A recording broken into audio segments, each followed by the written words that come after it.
करो तो मैंने आपको रेप्लिकेशन तक के तो सारे क्वेश्चंस प्रोवाइड किए हैं, इवन इसके बाद के भी किए हुए हैं, काफी आगे तक का रखे। तो सबसे बेस्ट होगा कि आप उन क्वेश्चंस की प्रैक्टिस करें।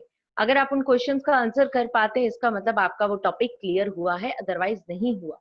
नोट्स भी आपके बिल्कुल ऐसे बनाए हुए हैं, एनसीईआरटी की पूरी लाइंस है, प्रोसेस है, सब कुछ लिखा हुआ। सो ये ध्यान रखो, आपको क्वेश्चन पूछा जाता है what is the dual function of these nucleotides. These nucleotides are performing two functions. One, they are acting as a substrate and they are getting binded. ठीक है। और दूसरा इसका जो फंक्शन है वो ये है, it provide energy for the binding of these nucleotides. So ये डायग्राम बड़े ध्यान से बनाना होता है। देखिए यहाँ पर देखो आप, ये है, ये इसका अपोजिट है, ये 5 है तो ये इसका 3 है, ये इसका 3 है तो ये इसका 5 है। ये 3 है टेम्पलेट का, पेरेंट का 3 है तो यहाँ प्राइमर जुड़ा था, यहाँ प्राइमर जुड़ा था तो यहाँ से वो आगे बढ़ा था, ये इसका 5 हो गया, ये 5 से यहाँ तक, पहले इतना खुला था यहाँ तक आगे बढ़ा था। ऊपर वाली चेन में देखें तो प्राइमर पहले यहाँ जुड़ा हुआ था और ये प्राइमर से वो आगे ऐसे बढ़ा था, ऐसे इनके बीच में बॉन्ड बनते जा रहे थे। अब बात क्या है, अब बात ये है कि चेन थोड़ी और ओपन हो गई। आप इसकी डायरेक्शन देखिए, पॉलीमरेज को जाना है 5 से 3 की तरफ जाना है, 5 से 3 की तरफ। तो अब ये और खुल गया तो इसको 3 माना जाएगा। तो पॉलीमरेज इस स्टैंड पर तो कोई दिक्कत नहीं है, पॉलीमरेज कंटिन्यूटी में आगे बढ़ेगा, आराम से बढ़ेगा, कोई दिक्कत नहीं है। पर यहाँ देखो पॉलीमरेज ये 3 प्राइम एंड है, ये 5 प्राइम एंड हो गया। पॉलीमरेज सॉरी, ये 5 प्राइम एंड है, ये 3 हुआ, ये 5 माना गया था, तो 5 से 3 पॉलीमरेज बढ़ गया था। अब थोड़ी चेन और ओपन हो गई, अब ये 5 नहीं बना, अब ये 5 हो गया, एंड 5 होता है हमेशा। तो अब क्या ये उल्टा, ये 3 हो गया ना, तो 3 से 5 थोड़ी आएगा, तो इस जगह पर नहीं आ पाएगा, यहाँ फिर से एक प्राइमर ऐड करना पड़ेगा और फिर से चेन आगे बढ़ेगी, टुकड़ों में बढ़ेगी। थोड़ी देर बाद और ओपन होगा तो ऐसा होगा। तो आप देखोगे एक स्टैंड पर कंटिन्यूटी में काम हो रहा है, एक स्टैंड पर बार बार प्राइमर ऐड करने पड़ रहे हैं, टुकड़ों में काम हो रहा है। इसी हिसाब से इनका नाम दिया जाता है। जब भी ये डायग्राम बनाओ 3 5 ऐसे ही मत लिख देना आंख बंद करके, पूरा डायग्राम गलत हो जाएगा, बहुत ध्यान से लिखना। इस डायग्राम को हम रेप्लिकेशन फॉक कहते हैं, ये कहते हैं फॉक जैसा दिखाई दे रहा है, रेप्लिकेशन फॉक। ये स्टैंड जिसपे कंटिन्यूटी में बढ़ा, आगे होता रहा कंटिन्यूसली, इस स्टैंड को हम कहते हैं लीडिंग स्ट्रैंड। लीडिंग आगे बढ़ रहा है ना, ये कंटिन्यूसली लीडिंग है, जीतेगा, लीडिंग स्ट्रैंड है, यानी इसके ऊपर सिंथेसिस कंटिन्यूस हो रही है, कंटिन्यूस सिंथेसिस है, कंटिन्यूस सिंथेसिस। दूसरा जो है जिसमें टुकड़ों में हुआ, उस स्ट्रैंड को हम लैगिंग स्ट्रैंड कहते हैं। This one is called the lagging strand, और ये डिसकंटिन्यूस सिंथेसिस होगी, यहाँ डिसकंटिन्यूस, राइट। और जो ये टुकड़े यहाँ बने हुए हैं, इन टुकड़ों को हम कहते हैं ओकाज़ाकी फ्रेगमेंट, ओकाज़ाकी फ्रेगमेंट। बहुत ही इंपॉर्टेंट क्वेश्चन है पेपर का। एक तो ये डायग्राम, रेप्लिकेशन फॉक का डायग्राम, जिन बच्चों को ये पूरा प्रोसेस याद ना हो उन बच्चों के लिए बता रही हूँ, ये डायग्राम बिल्कुल अच्छे से कर ले। पेपर में बहुत सारे चांसेस है कि ये पेपर में डायग्राम आए, प्रोसेस नहीं आएगा, चांसेस कम है, आने को तो आ ही सकता है, जिनको अच्छे नंबर चाहिए उनको तो तैयारी पूरी करनी है, बट इस डायग्राम के चांसेस तो बहुत ज्यादा है, बहुत बहुत बहुत ज्यादा। इसमें 5 कहाँ लिखना है, 3 कहाँ लिखना है, आंख बंद करके नहीं लिखना, दिमाग लगा के लिखना है। इसको लीडिंग कहा, इसको लैगिंग कहा, पेपर में क्वेश्चन है। इसको लीडिंग क्यों कहा, पेपर में क्वेश्चन है, इसको लैगिंग क्यों कहा, ठीक है। तो आपको जवाब देना है, इसको लीडिंग स्ट्रैंड इसीलिए कहा क्योंकि इस स्ट्रैंड पर कंटिन्यूस सिंथेसिस हो सकती है न्यूड स्ट्रैंड की, ठीक है। इसमें इसको लैगिंग क्यों कहा, क्योंकि यहाँ पर सिंथेसिस डिसकंटिन्यूस हो रही है, synthesis in the form of Okazaki fragments हो रही है, बार बार प्राइमर ऐड करने पड़ रहे हैं। फिर एक बड़ा ही ज्यादा इंपॉर्टेंट क्वेश्चन ये है कि why the synthesis of DNA on one of the strand is discontinuous. एक स्टैंड पर जो सिंथेसिस हो रही है वो डिसकंटिन्यूस क्यों हो रही, टुकड़ों में क्यों हो रही, why the synthesis is discontinuous, ऐसे टुकड़े टुकड़े टुकड़े टुकड़े करके सिंथेसिस क्यों हो रही है, लगातार सिंथेसिस क्यों नहीं हो रही, उसका रीजन आप क्या देंगे, उसका रीजन आप देंगे क्योंकि जो हमारा एक स्टैंड है वो 5 प्राइम से 3 प्राइम की तरफ ओपन है, एक स्ट्रैंड 3 प्राइम से 5 प्राइम की तरफ ओपन है, और जो हमारा प्राइमर ऐड होता है वो टेम्पलेट स्ट्रैंड के हमेशा कहाँ ऐड होता है, उसके 3 प्राइम पर हमेशा ऐड होता है प्राइमर। तो जो प्राइमर है एक स्ट्रैंड पर वो अपोजिट डायरेक्शन में ऐड हुआ है, इसीलिए जब भी चेन ओपन होगी तो हर बार एक न्यू 3 प्राइम एंड बन जाएगा, तो हर बार एक न्यू टेम्पलेट, एक न्यू प्राइमर ऐड करना पड़ेगा। फिर से सुनो क्या कहा मैंने, कहा एक स्ट्रैंड 5 से 3 प्राइम की तरफ जा रही है, इस स्ट्रैंड पर जो हमारा एंड माना जाएगा, जितना अनकॉइल हुआ है उस एंड को 5 मानेंगे, वहां पर प्राइमर ऐड करेंगे। पर जब भी थोड़ी देर में वो और ओपन हो जाएगी तो उसका जितना ओपन पार्ट है वही लास्ट पार्ट उसका माना जाएगा 3 प्राइम एंड।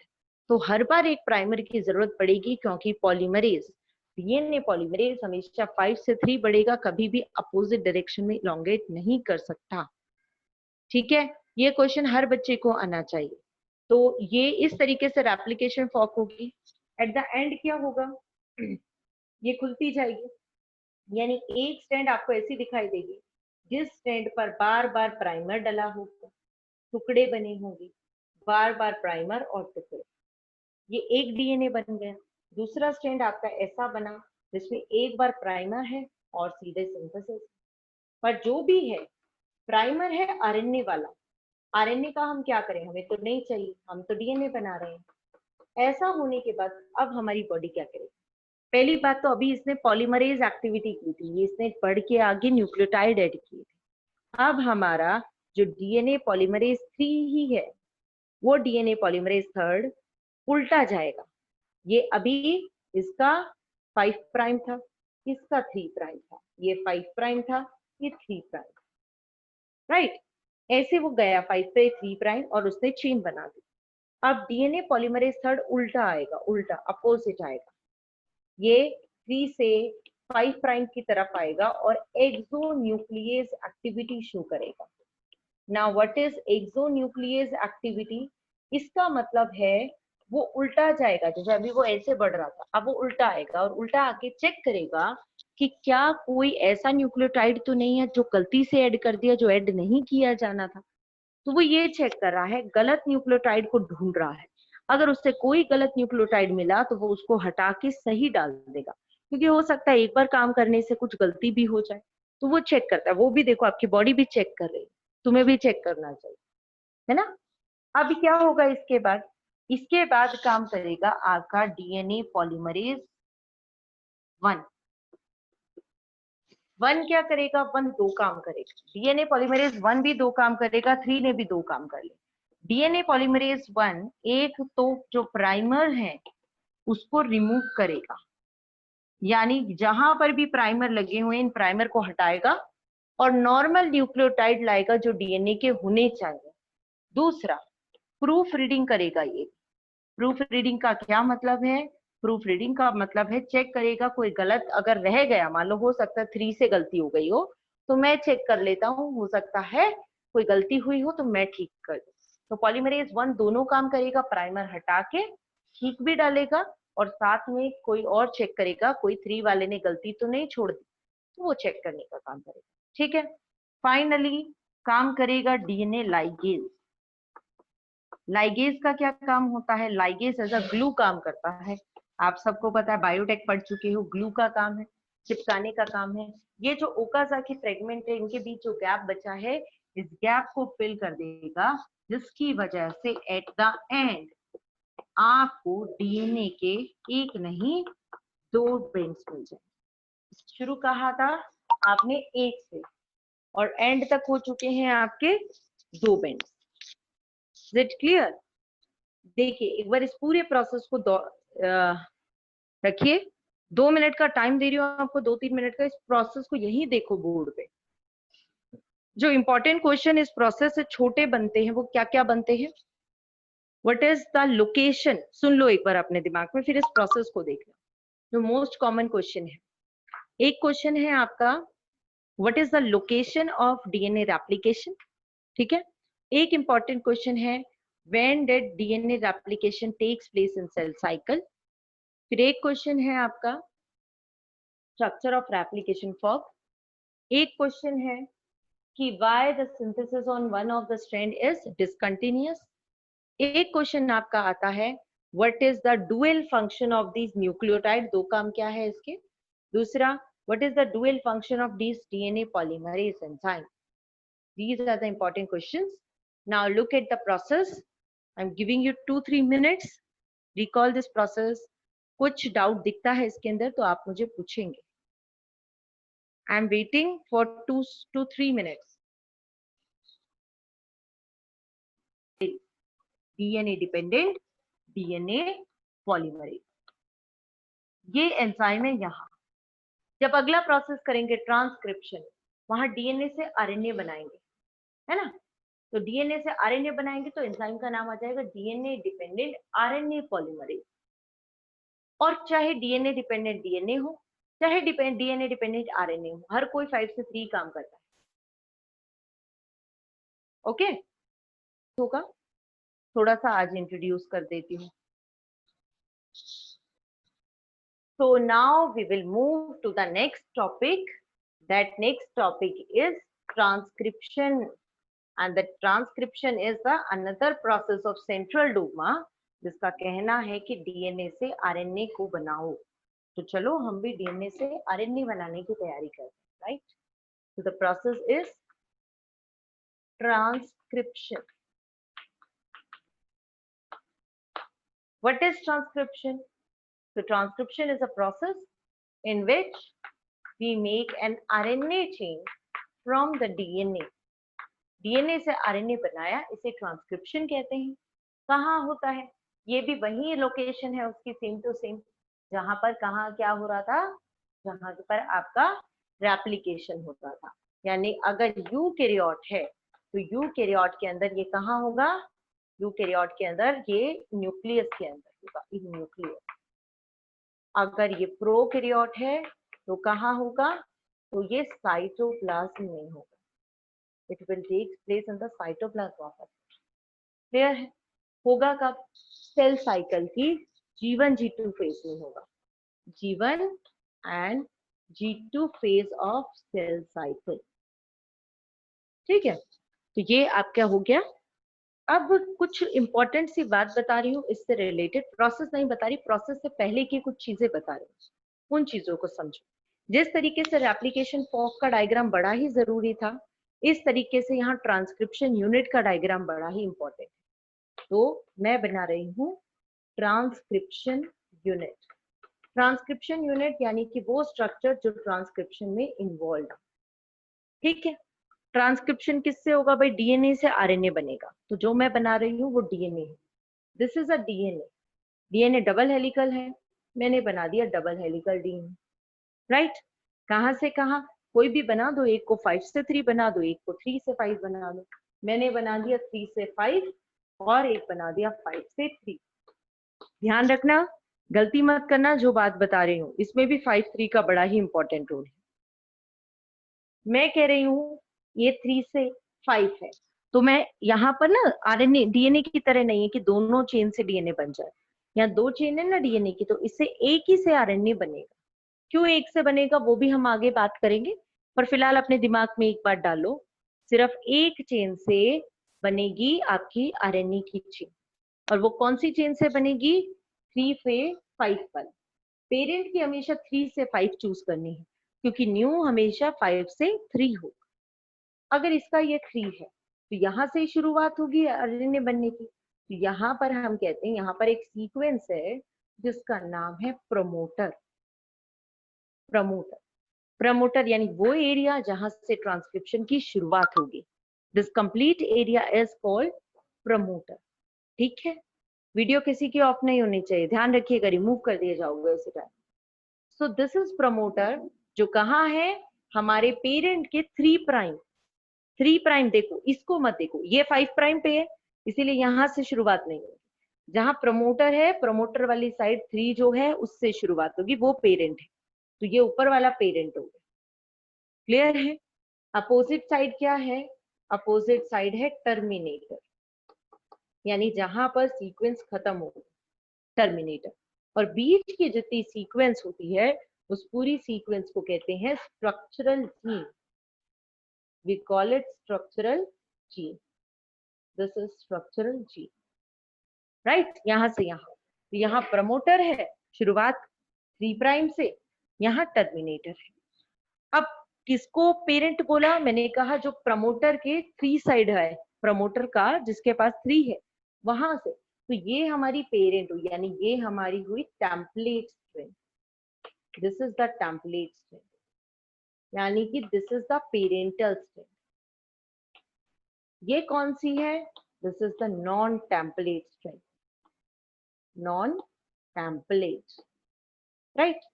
अब एक उल्टा नाम बता रही हूँ इसका, वही चीज है जो समझने की है, खासकर ध्यान देना, आप अच्छे से ध्यान देना, किसी का ध्यान डेविएट नहीं होना चाहिए।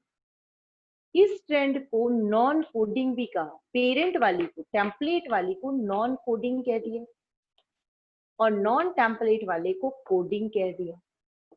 उसको कहा नॉन कोडिंग और इसको कहा कोडिंग। जबकि प्रोटीन की इंफॉर्मेशन किसके पास थी, भाई प्रोटीन किससे बनेगा, जिससे आरएनए बनेगा, आरएनए बन रहा है ऊपर वाली से, ऊपर वाली से बनेगा आरएनए, उसी आरएनए से बनेगा प्रोटीन, फिर भी हमने इसको तो नॉन कोडिंग कह दिया और नीचे वाली को कोडिंग कह दिया। ये एक क्वेश्चन है, ऐसा क्यों कहा, इस बात को समझो बड़े ध्यान से। मैं आपके लिए एग्जांपल में ये दोनों बना रही हूँ, मानो ऊपर वाली बनाती हूँ 3 प्राइम, ठीक है।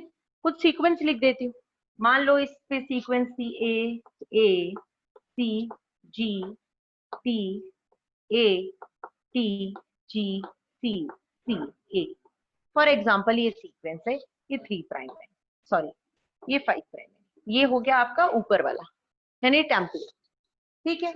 अब इसके अपोजिट बनाती हूँ 5 प्राइम, 5 प्राइम पे क्या आएगा, T T G C A T A C G G T T prime, is it clear. तो ये मेरे पास 2 स्ट्रैंड हो गए, मैंने इसको तो टेम्पलेट नाम दे दिया, यानी इसको तो मैंने उल्टा नॉन कोडिंग कह दिया और इसको मैंने कोडिंग कह दिया। बात यही है, बुरा मान रहा है ये, इसको कोडिंग क्यों कह दिया, बनाता मैं हूँ, काम कर रहा हूं मैं, कोडिंग कह दी हो इसको तुमने, क्यों कहा। चलो ऐसा करते हैं, इस वाली से, पेरेंट है ना ये, इस पेरेंट से आरएनए बना लेते हैं, let us make a RNA from this parent, बनाए। तो इसका 3 है तो आरएनए का 5 आ जाएगा, राइट। इसका ए है तो RNA would be T, T नहीं होता आरएनए में तो यू होता है ना। ए है तो यू, सी है तो जी, जी है तो सी, टी है तो ए के अपोजिट यू, टी के opposite A, G C, C G, C G A, 5 prime 3 prime, this is the RNA जो कहां से बना, ऊपर वाले स्ट्रैंड से, यानी नॉन कोडिंग 3 प्राइम से 5 प्राइम वाली स्ट्रैंड से ये आरएनए बना है।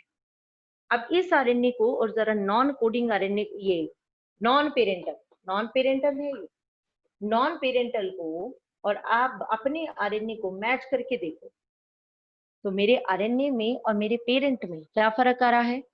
पेरेंट में जहां जहां टी है वहां वहां मेरे में यू है, बाकी जी सी ए, टी आ गया फिर से यू आ गया, ए सी जी टी है तो यू आ गया, यानी मेरे आरएनए में और मेरे नॉन पेरेंटल स्ट्रैंड में तो सिर्फ टी और यू का फर्क है, बाकी तो कोई फर्क ही नहीं, सब कुछ सेम टू सेम है।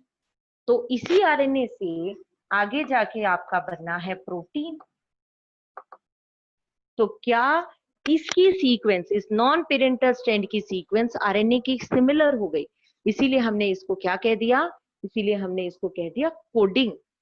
अगर आप इसको पेरेंट मान लोगे तो क्या प्रॉब्लम आएगी, इसको पेरेंट मानोगे तो उल्टी सीक्वेंस बन जाएगी, इसलिए हमने इसको पेरेंट माना है, इससे ये सीक्वेंस आ गई और ये सीक्वेंस हमारी नॉन पेरेंटल के कॉम्प्लीमेंट्री है, इसीलिए इसे हमने नॉन कोडिंग कहा। पेपर में क्वेश्चन आता है, एमसीक्यू में बहुत बार क्वेश्चन आता है या वैसे भी आ जाता है 1 मार्क्स के 2 मार्क्स के, इस बार भी आपको मिल जाएगा डेफिनेटली ऐसा क्वेश्चन। कभी भी आपको अगर नॉन कोडिंग की सीक्वेंस दी है, आपको कहीं ये सीक्वेंस है और ये सीक्वेंस है नॉन कोडिंग की, या कहीं ये सीक्वेंस है टेम्पलेट की, आरएनए बनाओ, तो टेम्पलेट की दी हो तो आरएनए उसके अपोजिट बना देना, ठीक है। बट अगर नॉन पेरेंटल यानी नॉन टेम्पलेट की दी हो तो सेम बनाना, उल्टा मत करना। कोडिंग लिखा हो तो सेम बनाना है, 5 वगैरह भी चेंज नहीं करना। ये बहुत बहुत बहुत इंपॉर्टेंट बात है, ध्यान से सुन लो इस बात को। स्टार मार्क कर रही हूं। जो कोडिंग की सीक्वेंस है, कोडिंग की, कोडिंग स्ट्रेंड, जिसको और मैं क्या कह सकती हूँ, इसको मैं कह सकती हूँ नॉन टेम्पलेट या नॉन पेरेंटल, है ना। इसी को हम सेंस स्ट्रेंड भी कहते हैं, जो भी नाम दे। इसकी सीक्वेंस और आरएनए की सीक्वेंस, दोनों की सीक्वेंस हमेशा सेम होती है, सेम, कोई चेंज नहीं होता। ये बात अपने दिमाग में बिठा लो, ठीक है। उसकी अपोजिट होगी पर इसकी सेम होगी। तो एक ये रीजन हो गया। एक क्वेश्चन आपको ये पूछा जा सकता है कि आप ये बताओ कि आपका जो डीएनए है, ये डीएनए जो है, इसने दोनों डीएनए ने क्यों नहीं आरएनए बनाया? दोनों के दोनों डीएनए ने आरएनए क्यों नहीं बनाया? सोचो, इसका आरएनए तो इसके जैसा है, इसका आरएनए बनाएगा तो वो ऊपर वाले जैसा बन जाएगा। दो दो आरएनए बन गए, दोनों कॉम्प्लीमेंट्री स्ट्रैंड वाले, तो दोनों क्या हो जाएंगे? दोनों के दोनों आपके डबल स्ट्रैंडेड आरएनए बना लेंगे। प्रॉब्लम ये है, दोनों के दोनों बना लेंगे डबल स्ट्रैंडेड आरएनए। और अगर आपका डबल स्ट्रैंडेड आरएनए बन गया तो प्रोटीन कैसे बनेगा? It won't be possible to make protein with a double stranded RNA molecule, right. और दूसरा रीजन और है, इसने एक आरएनए बनाया, इससे प्रोटीन बनेगा, वो एक आरएनए बनाएगा, वो प्रोटीन बनाएगा। तो दो दो प्रोटीन का एक्सप्रेशन बॉडी कैसे दे सकती है? पॉसिबिलिटी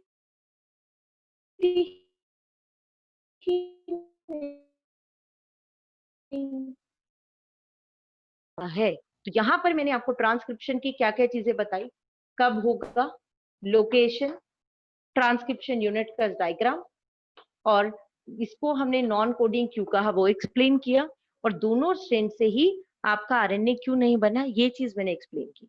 ये सारी बातें आपके नोट्स में भी लिखी हुई है, जो आपको कॉपी में लिखवाई हूँ। हाँ जी, बोलिए।